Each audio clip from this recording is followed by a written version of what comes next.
we're on right now, and I just let my guests know that this is Mario. I don't want to butcher your last name, Dattilo.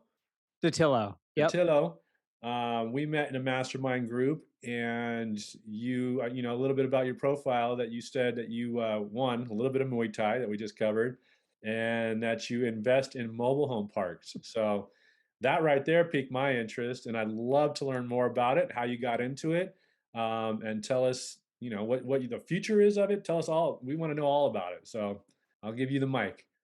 Cool. Well, like I was telling you, if you want to talk mobile home parks or commercial real estate investing, I can add some value there. You There want to you get go. into the mixed martial arts stuff, I might be able to have a little fun with you, but you're going to definitely be educating me on that side. But I do love mixed martial arts. I love all of them. I grew up wrestling and dabbled with Muay Thai and Jiu Jitsu. But from an investment standpoint, I was investing in single family homes. Started out in about 2008. I owned a brokerage with another partner, and it was residential brokerage for the most part. And the market got crazy, started tanking, and I started helping investors go out and buy single family homes for investment purposes. And my dad happened to be in construction his whole life, commercial construction. He was a custom home builder and all that. And so I went to him and said, look, I'm helping all these other investors make a ton of money. I'm basically handling their acquisitions and dispositions for them. So you've got the construction side down. Let's partner up. Let's go buy some of these houses ourselves.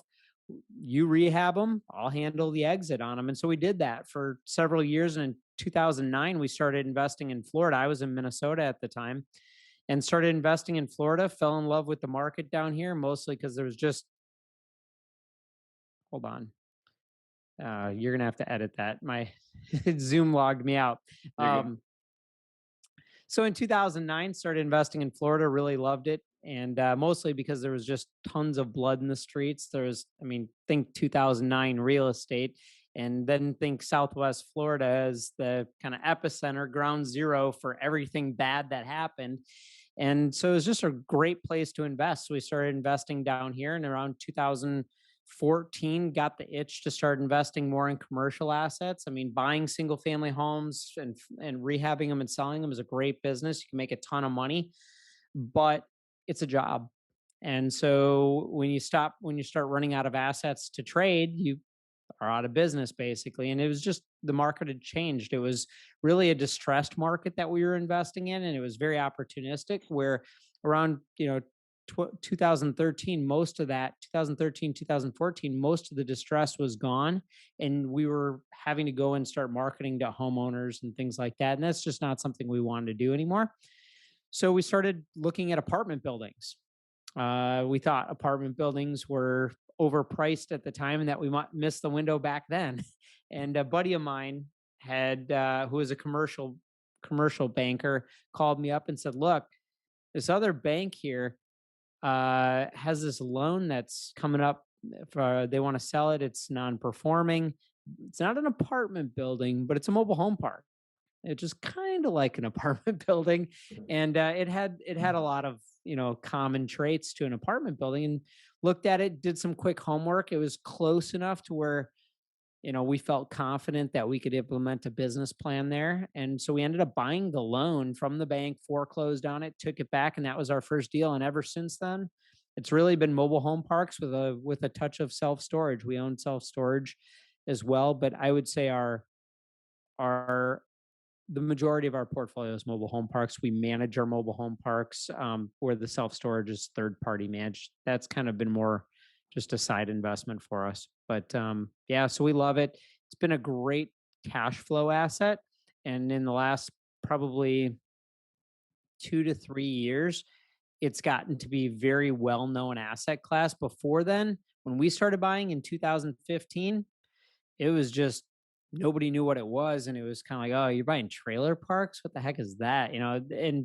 And so now in the last 2 3 years, people have gotten the itch. They've learned about it, mostly because they've been looking for yield and they can't find it in the apartment space or the self storage space or whatever real estate type they were previously investing in. And so they've kind of went out into the niches, and they found mobile home parks. So it's gotten very hot, which created a lot of cap rate compression and a lot of demand for it, which is great for those who own them. It's really pushed the values up pretty hard. So we love them and we continue to buy them. So when you buy them, do you I mean, you probably have a like a property manager, I don't know what they call them in the mobile home world, but do you Yeah. have somebody are they always full, or how do you deal with the day-to-day of, like, that kinda stuff? So let me give you kind of a quick breakdown on how the business works because a lot of people who are not familiar with it may not have any idea. It's really a interesting business. It's a hybrid model between leasing and sales. The residents, we own the land, we own the infrastructure, we own the common areas, any amenities, if there's an office, clubhouse, something like that, we own those. Mhm. But the residents own their own homes. And those residents own their homes and they pay us lot rent to have their home sitting on our lot. Now they're called mobile homes, but they're really not that mobile. They're not getting moved for less than a few $1,000s. And then wherever you set them up elsewhere, they're several $1,000s to set up there too. So they're not very mobile, I guess is what I'm getting at.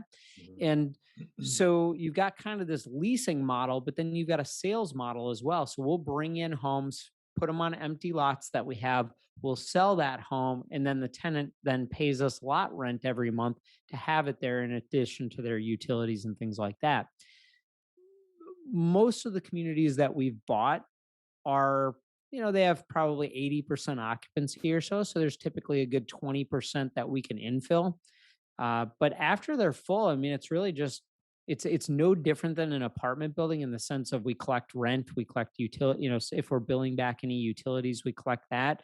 We enforce, the rules of the lease, and we do some evictions. I mean, it's just it's a pretty standard property management business other than when we evict somebody we get their home back and then we then renovate that home and we resell that home to then get a new resident to pay us lot rent again. So So in that sense it's a little bit unique, but you get the um mobile home? yeah. Oh, wow. Yeah, so what we like about it is these are homeowners we're dealing with. Think of like a for-profit homeowners association. That's kind of what we are. We maintain the grounds, we enforce the rules. If they don't pay their dues, which in this case is lot rent, we can evict them. And when we do that, then we file for abandonment, just kind of like how you would file for abandonment if somebody left a pickup truck in your front yard. You then take ownership of that home. You get a new title issued in your name, and you sell the home again. So a lot of times we're able to recoup the lost rent and legal fees just by renovating and selling that home. So it's kind of like a flipping business inside of a rental Yeah. model. So Kind of cool. what's stopping them from, like, if they can't pay the rent anymore, right? What can't they just I don't know if these are or mobile homes, if they just attach them to a truck and get out of there or move them, like, can't you just move them? They just every time they lose them. They're So the moving cost to move a home, you can't just hook them up to a truck because they're 60 feet long, and you really need the right equipment. You need an expertise. You need a permit to take it down the road. They're big. You've probably seen them driving down the freeway from time to time behind big semi trucks. It takes an expert. It takes a professional to move them, Yeah. and it's probably going to cost you on the cheap end if you're moving it down the street 3 grand, something Yeah. like that, just to move it. And then when you get it there, you've got to set it up for another, five to, depending on, where you're at, 18,000, I think is the most we've ever spent to have to set up homes, depending on what that market or that government requires you to do for setup. So if you can't pay $450 for lot rent, you probably can't pay the Moving it. 10,000 plus that it's going to cost you to move and set up. So what we typically will do is we'll tell those residents, look, you got a few options. Number one, you pay us, and that's what we want. Number two, you can sell your home, which is actually a great deal for you because you'll make money, and you don't, obviously got to pay us our back rent before we approve the next buyer or the next resident. But you can actually make money, take that money, go move into an apartment, go buy something else, whatever you want to do. We don't care. Just sell your home. That's the smart thing to do. And then from there, if you don't do that, then we could do a cash for keys, which means we give you a few $100, give us the keys. As long as it's broom swept condition, give us the title and you can go on your way. We won't pursue you for judgments. And then the fourth way is the not fun way, which is we're going to evict you, we're going to take your home, and we're going to, you know, you're going to have a hard time leasing at the next place because now you got an eviction on your credit. So we try and help them find the best way for them to gracefully exit. But unfortunately, most do not. Most will either do a cash for keys or an eviction. And when they could easily just sell it to somebody and make money, but Yeah. is what it is. Wow. So to answer your question about the management, we own a management company that, we have a staff of people that are management professionals that operate these communities from offsite, and then we've got on-site community managers that work at each property every day. Okay. So do you buy land and put one of these parks on there, mobile home parks, or do you buy when they're already set up? Yeah, we've primarily bought just existing communities, typically underperforming, mismanaged properties. A lot of times there's a lot of deferred maintenance. There's it's being poorly managed. Sometimes the manager's stealing from the owners and they don't know, and they're just not attentive to the property. Um, but sometimes there's a lot of vacancy, homes that have come vacant because people bailed or they stopped paying and they moved out, and then the home is sitting there and it's not ready to sell again. Needs a lot of work, so we can buy. When we buy the community, then we take all those vacant homes, we renovate them, and we sell them.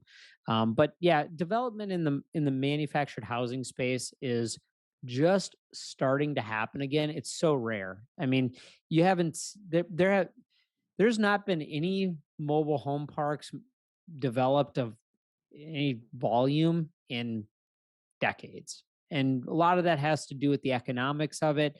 A lot of it has to do with the zoning issues involved in that because municipalities do not want mobile home parks in their neighborhood. Nor, I mean, if you think about it, would you want a mobile home park going up next to your house? Probably not. And I can honestly admit I wouldn't either.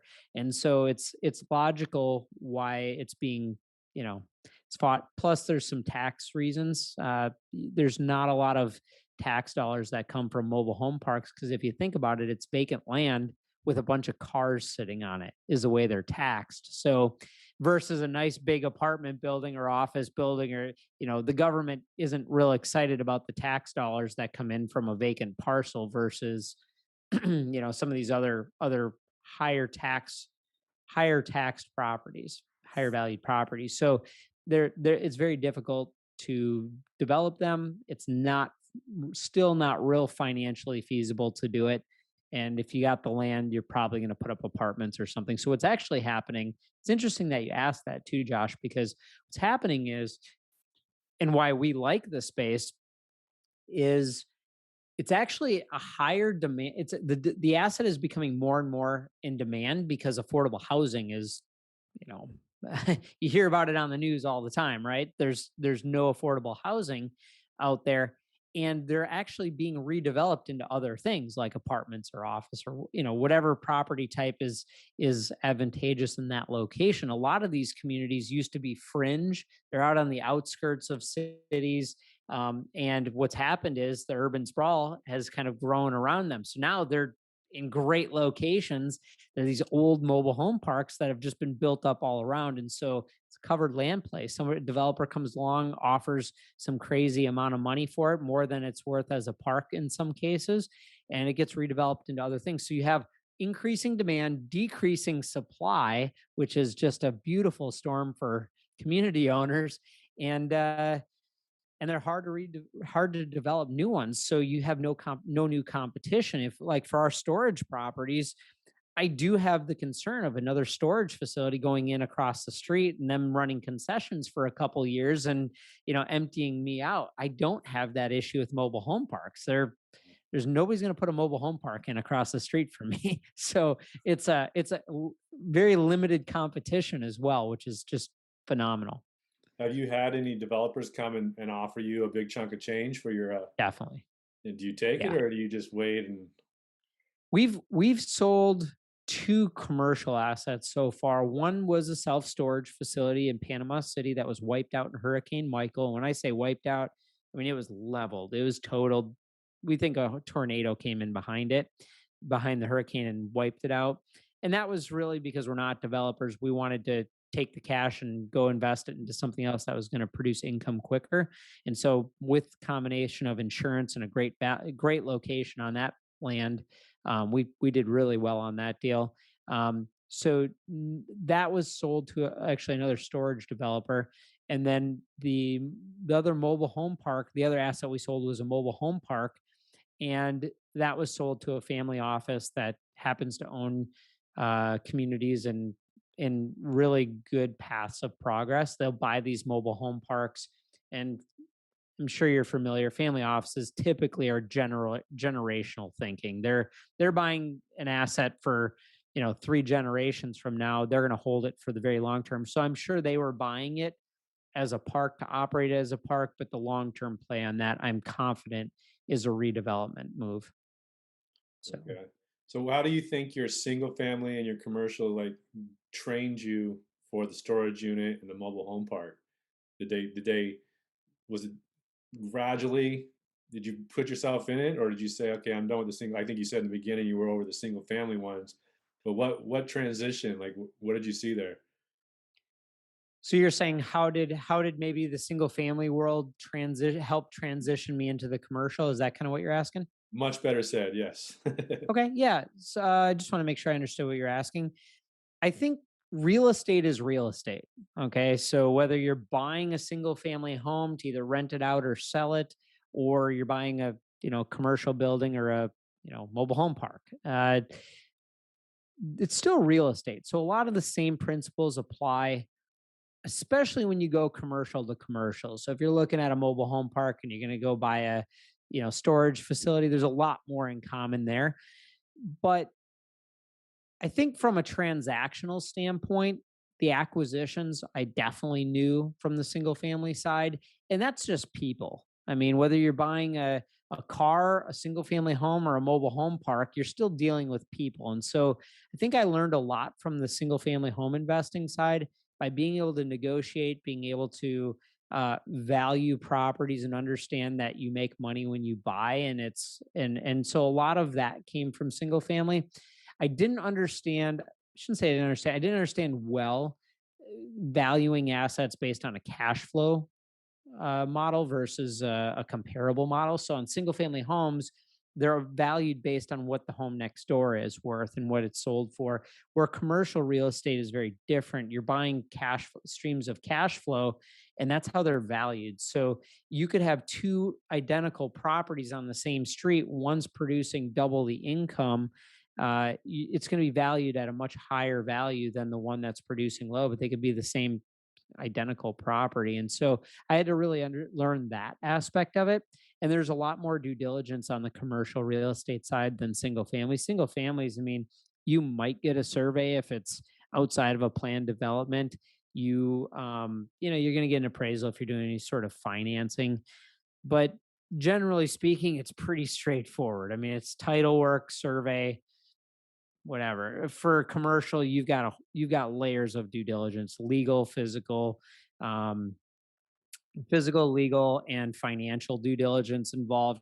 And it's, 30, 45 days of due diligence versus a day of due diligence on single family. So there's a lot more to it, but there's also a lot more money in it, which is what attracted me. And I liked the long-term cash flow. And I also really wanted to be able to control the value of the asset. So if I'm going to buy something and it's really only going to be worth so much just because the house next door, I mean, you can over improve a single family home and it's never going to be worth that much more than the homes around it. Where I could take a mobile home park or I can take a self storage facility and buy it from somebody at a really good price because they don't know what they're doing or because they haven't managed it well or haven't put money back into it.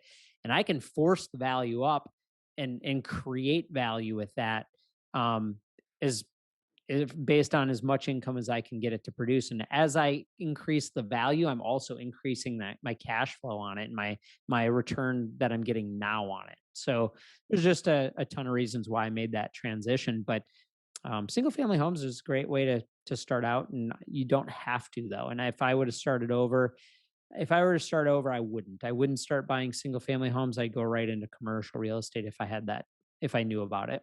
Mhm. Now, do you have investors that you work with the mobile home parks?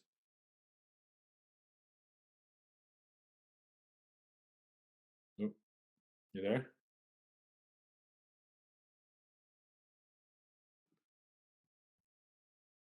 Or Wait, I lost you there. You yeah, there? I lost you too. I can see you and hear you now. Um, Okay. so you said, do I work with the what? Do you Why have don't you just ask it again and you can cut it? okay. Do you have investors that you work with your mobile home park deals?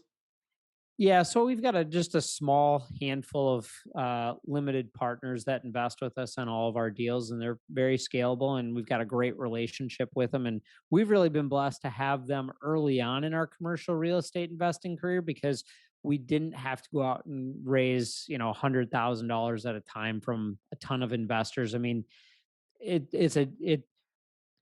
takes a lot of time to manage investor relationships, and so the less you have the better. And so it's really worked out well for us because that allows us to go focus on what we're good at, and that's the acquisitions and the management side, and not have to go out and do these capital raising campaigns that a lot of people have to do. And so I mean, I was talking to somebody, super good guy, and he said his first deal he had 39 investors in it, and the average investment was like, you know between 10 and $50,000. And I just thought, this is what I would want to do after all that, because Yeah. that's a nightmare, and then you're married to that many investors for a long time, for years. And so thankfully we've just got some really good capital partners. Yeah. I noticed when I was on your social media, your Facebook, you're very active on that. Does that help you get the word out there, or is that just trying to help people, kind of following in your footsteps? Or how do you utilize social media? Yeah, it's a great question. It's a combination of the two. I mean, I love helping people. My first business was actually a network marketing business. We were selling telecom services, and so I go back to that whole training stuff that we did in that world, and I just loved educating and getting with people and seeing them grow. And so I do love the education side of it, and I'm passionate about it. At the same time, it's a lead generator. I mean, if I can educate you on how to go buy a mobile home park, there's a good chance that um, you're going to trust me. You're going to come to me when you've got a deal and you can't take it down yourself, and you need capital, you need management, you need whatever, you need a second opinion on it. Even if you're not going to partner with me on it, you're probably going to still reach out to me and say, look, I got this deal. Can we take a few minutes and look at it together?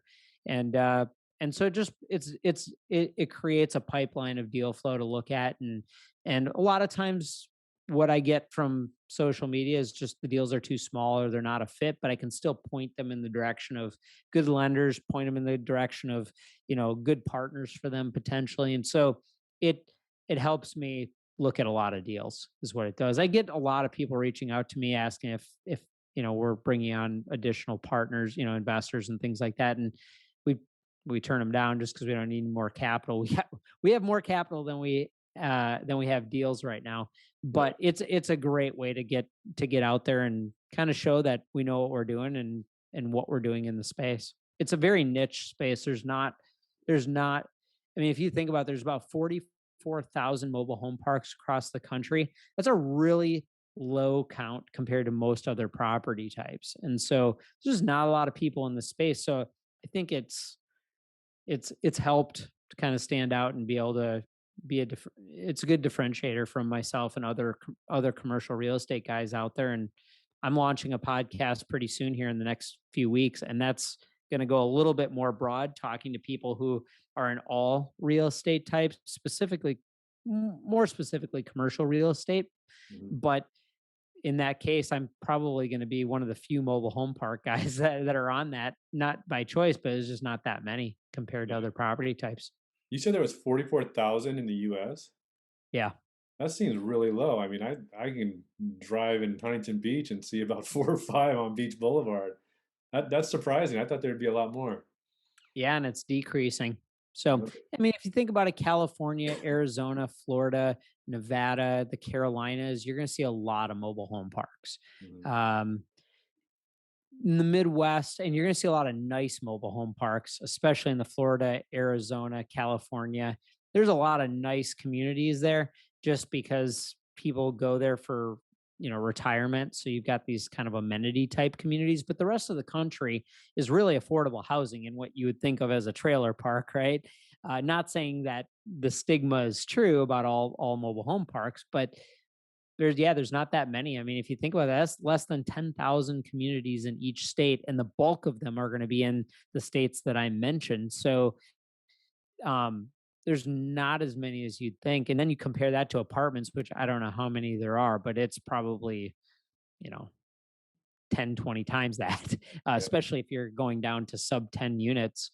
There's just a lot more of them. yeah. So, So what if somebody was like you said on social media, you're there to help people. What are some key factors or prerequisites that I would look for in a mobile home park if I was interested in purchasing one? yeah, I would say you're going to want to look at a few different factors. Number one's going to be size. I mean, ultimately, you can earn a great return at any size. It's just sometimes dollars and cents matter more than returns. Meaning, if you get a 20% a year return, cash on cash return a year, but you're only bringing in $300 a month because it's a you know 2 lot community, which is, I'm exaggerating, but you're going to be like, well, I could just go buy a single family home and not mess with all that. Right. So you need to kind of determine what size makes sense for you. For us, it's 50 plus occupied lots. When you get over 50 plus occupied lots, you've got enough scale to afford an on-site manager comfortably. You've got enough diversification across your tenant base where if you lose a couple tenants, a couple people don't pay, you're not feeling it nearly as much. And it's also institutional quality where you can find institutional investors that'll buy that from you. And there's also great financing for that size of a community. When you start getting down quite a bit smaller than that, you're going to have a hard time getting financing. You're going to have a hard time selling. You're going to sell to another smaller private owner, which means you're not going to get as high of a value. It's kind of like um, the cheaper the money, the more they'll pay. And the institutional investors have really inexpensive capital and they're much more aggressive.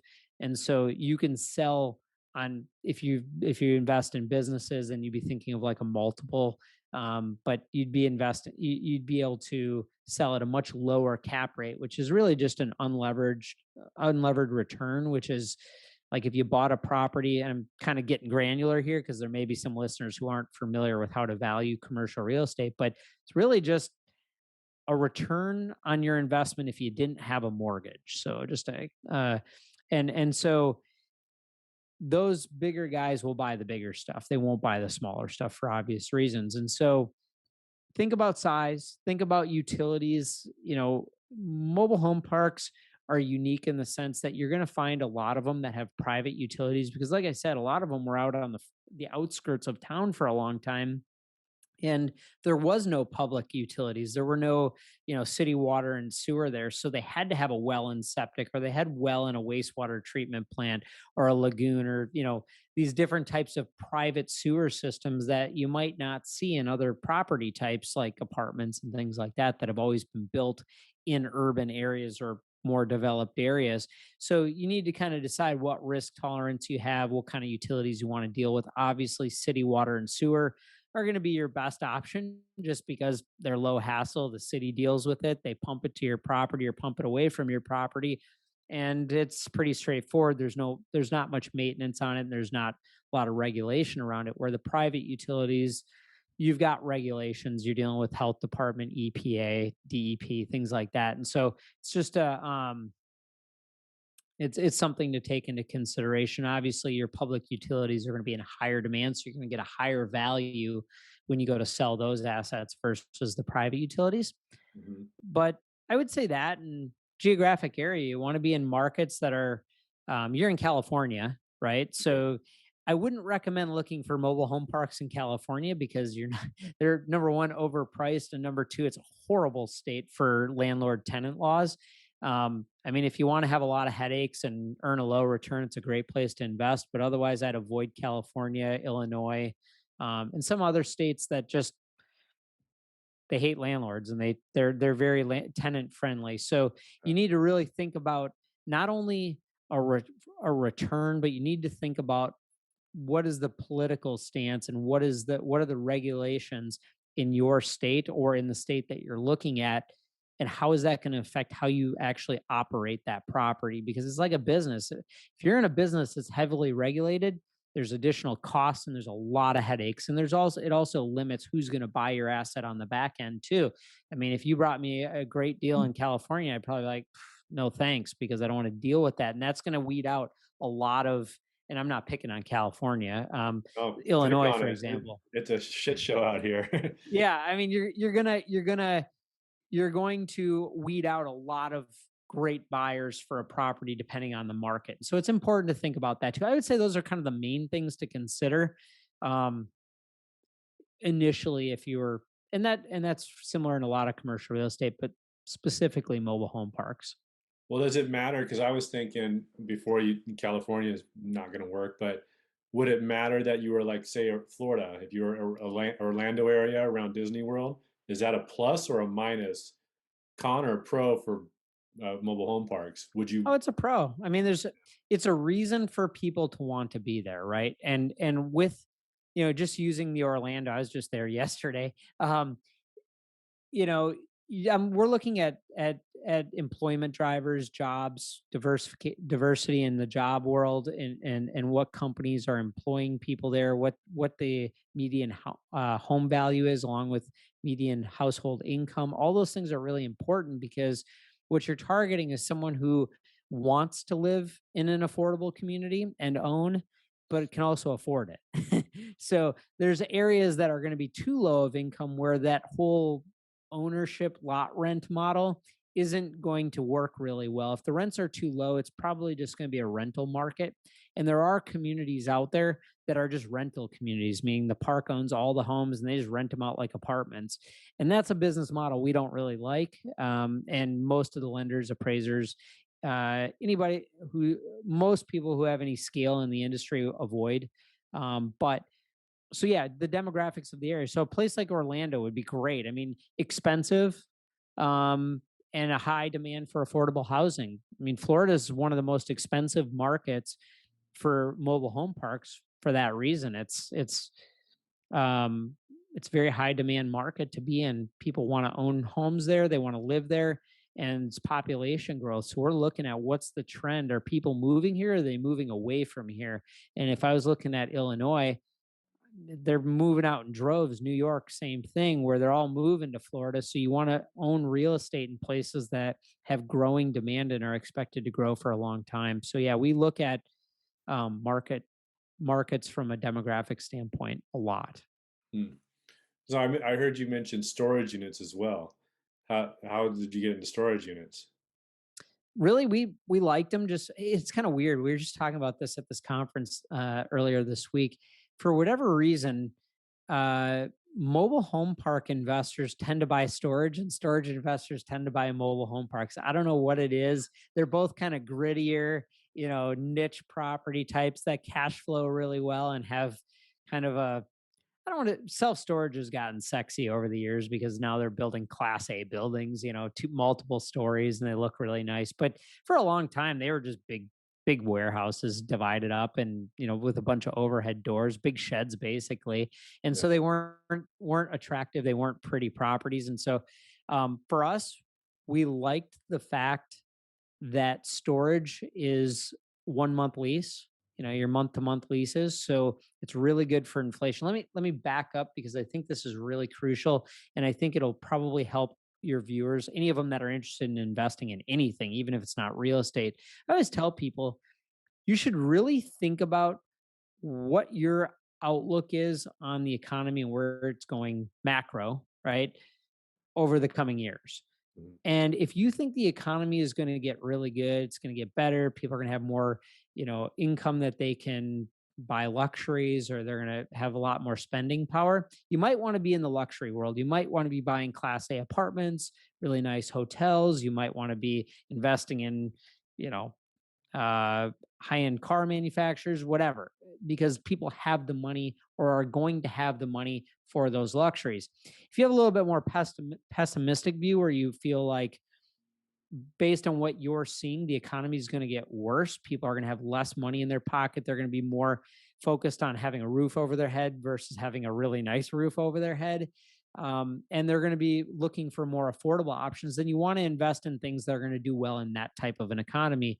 And since 2015, I mean, if you think about it, we've had a really great run. I mean, 2010, 2009, really, the economy started kind of turning around, I guess you could say, trending upward.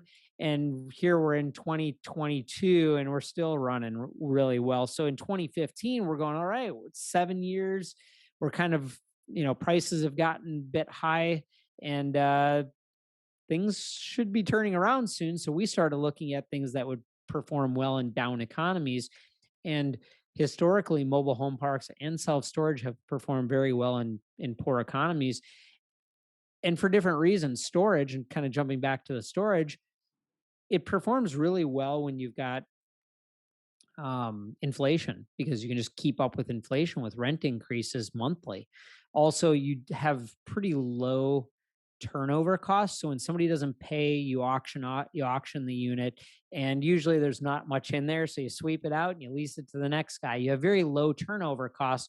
Where I love apartments, but apartments have very high turnover costs. That's one of their that's one of their highest expenses, is when a unit comes vacant, they have to go in and they have to clean the carpet. They've got to paint the walls. They've got to do all these things before they can lease again. We don't have that. So in either one of the property types, and really on the park side, we do, but we sell it and we make a sometimes a profit on that home. So storage is similar in the sense that you've got a lower expense ratio than most other real estate types. You've got low turnover costs. You've got the ability to keep up with inflation, and it's a high demand property type when the economy gets bad, because there's things that you and I would value that if we had to downsize, probably wouldn't sell, and we would put them in a place that is very inexpensive, and a few $100s a month is affordable for somebody, for those things that they just won't get rid of. Yeah. So Is there any what are the pros of areas that you're looking for storage units? Is it I mean, I don't even know about storage units. Is it a high income area, low income area? yeah, I mean, you definitely want, in both property types, the better the income in the area, the better the jobs in the area. It's ideal. I mean, even on the mobile home park side, you want to be the low we want to be the lowest cost provider of housing in the area. And so we typically are about half of a one bedroom apartment is what our lot rent is. And so if we can go into a very expensive market where apartment rents are $1,500, $1,200 a month, well, that means we've got a lot of upward mobility on those rents, and there's very high demand for affordable housing. And so if you can own a mobile home park in an area that's very expensive, then you're going to have very high lot rents. And that just makes things a lot better. You got lower expense ratios and things like that. So it's same with storage. I mean, storage, you want people who can afford their unit. You want demand, in a really poor area, low income area, they're going to have less things that they're willing to pay to store. In a very wealthy area, they're going to have a lot of things that they're going to want to store, and they're willing to pay the money because it's more like, hey, this is important to me. The cost doesn't really matter. So yeah, I'm giving you the two opposite ends of the spectrum, but yeah, the better the jobs, the higher the income, the better for most property types. Yeah. And it seems wealthier people have a hard time letting go of their stuff, so they probably have a couple storage units. Yeah. Oh yeah. I mean, it's amazing. I was a tenant in one of my own buildings here in Naples, and it was because I had moved and we had some things that we didn't want to we were moving someplace for a short time, and we knew, because we were building a home, that we were going to be moving again, so I didn't want to bring it to where we were renting. And so I put in one of our storage units, and I pay full rate. I mean, I got partners. I'm not going to discount the rate for myself. And so I'm paying rent in my own building, and started getting rent increase notices from the management company that manages it for us. And that was like the best feeling in the world. It's the only time I've ever celebrated paying, getting a rent increase notice on anything. But my point in bringing that up is I kept that stuff in storage for 6 months longer than I should have or than I needed to. It was Yeah. really an inconvenience for me to go take it out. And when I took it out, most of the stuff wasn't worth very much. There were a few things that had some value, but a lot of the stuff that I was keeping in there I could have probably just thrown out. And so even myself as a storage owner, I fell into that. And that's what people do. You end up paying more in rent than the items in that unit are worth over a course of multiple years. And it's just part of the game. And people know it and they don't care. It's just a convenience thing. Yeah, we did that recently. We moved from San Clemente to Mexico for a while. Put a lot of stuff in storage with the anticipation of getting it all down to Cabo. Well, we had to come back for health reasons, and I went, and that was it. Purging the house of a lot of stuff 2 or 3 times with my wife. Then that stuff made the storage unit, and I looked at that storage unit. I was like, Jesus Christ, we could, babe, you got to come down here and purge another. This is insane. Like just top to bottom was just full of shit. Yeah. And I mean, there was obviously some stuff that we kept, a lot of the baby stuff and memorabilia, but overall, I looked at it and like, why are we even keeping half of this stuff? It's Why are you keeping the dining room chairs that you're never going to bring to the next place? a Right. 100%. Yeah. Yeah. So, well, I appreciate all your information. You added tons of value to things I didn't know anything about. I mean, the mobile home park was fabulous. The storage units. I appreciate your time. That was very knowledgeable, and hearing your journey and how you got there was amazing. Yeah, no problem. And if anybody's looking to invest, wants to learn more about mobile home park investing, they can go to Mariodattillo.tv, which is my YouTube channel, and that's all about mobile home park investing. I got a podcast coming out called the Mario Dattilo Show, which is going to be more general real estate investing, commercial real estate investing. And I also own an education company called MHP Tribe with a couple of partners, and that's really an education company that trains people on how to buy mobile home parks, and we have a mastermind around that as well. So MHP Tribe Facebook group, the website mhptribe.com, and I'm done promoting. But I think most importantly is there's not a lot of resources out there for our industry. So if you're curious about getting into it, just check those out, and happy to add value any way I can. And Yeah, I'm going to be circling back around with you on some MMA stuff, by the way. So yeah. Let me know. on a future date, I'd love to do some stuff with you. I'll have all the links down there on the YouTube video. But yeah, anytime you want to rack my brain about anything MMA, self defense, or surfing, I'm here for I you. need to learn surfing. The closest I've done to that is I used to snowboard growing up, but never surfed. So I need to get with you on the surfing too. That'd be fun. Yeah, does Naples get surf when there's hurricanes coming through? Oh, and there's hurricanes coming in. Yeah, for sure. Yeah, And there's some idiots that go out there on the water right when it's a little bit too late too. But on the East Coast, so the Gulf Coast is really calm. It's very yeah, mild waves. But when you jump over to the East Coast, I'm sure you know it's definitely there's a lot more waves to ride. yeah. What's funny is when you see Miami, like a hurricane right before it comes, and it's not really the weather's not there yet, but the waves are.